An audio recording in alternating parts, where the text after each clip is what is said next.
11 جولائی۔ اہدنا الصراط المستقیم، spreading knowledge and peace.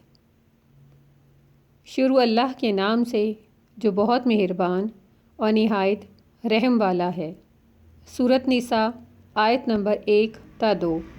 اے لوگو، اپنے پروردگار سے ڈرو جس نے تمہیں ایک جان سے پیدا کیا اور اسی سے اس کا جوڑا پیدا کیا، اور ان دونوں سے بہت سے مرد اور عورتیں پھیلا دیے، اور اللہ سے ڈرو جس کے واسطے سے تم ایک دوسرے سے سوال کرتے ہو، اور خبردار رہو قرابت داروں کی حق تلفی سے، بے شک اللہ تمہاری نگرانی کر رہا ہے۔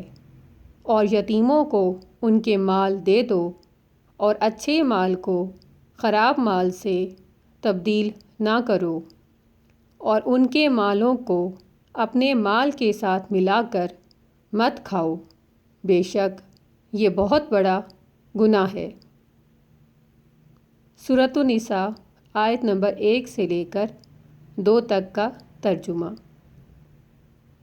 اس آیت میں اللہ تعالیٰ رشتہ داروں کے حقوق ادا کرنے اور یتیموں کے مال کی حفاظت کرنے کا حکم دیتا ہے۔ جزاک اللہ خیر۔